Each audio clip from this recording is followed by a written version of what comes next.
Thank you for your continued support. As we continue to fight for my husband's freedom, Dan's case is an example of a weaponised legal system that has little regard for freedom and the rights of individuals or families. Every single day, I ask myself, how can this be happening to my family, to my husband and our six beautiful children? How can I be living in Australia in where all my calls are listened to?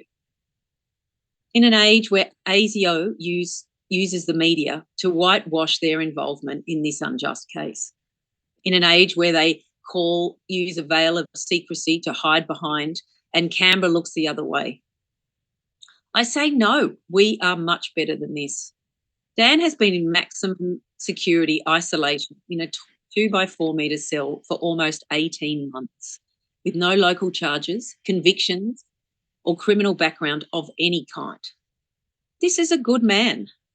Almost 550 days in solitary confinement on the say-so of a foreign power, not Australia, a foreign power. He wasn't allowed out for 7 months and now gets into a yard by himself when it suits the authorities, certainly not every day. My kids and I only get to see him for 1 hour a week. It's heartbreaking. This is heartbreaking for all of us. A man who has been a permanent resident of Australia since 2002, that is more than 20 years. He became a citizen on January 26, 2012, and he calls Australia home.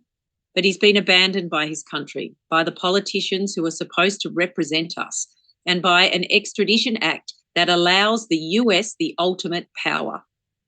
And to increase the pressure, to make things even harder for us, the US seized my Australian property just before Christmas.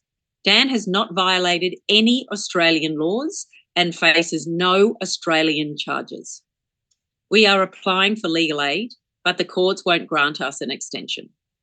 The magistrate even said Dan could defend himself from solitary confinement if it came to that, against a country.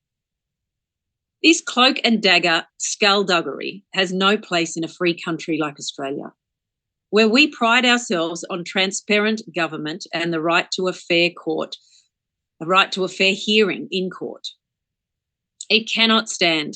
It's time for the Prime Minister and Attorney General to prove the value of Australian citizenship and our nation's sovereignty.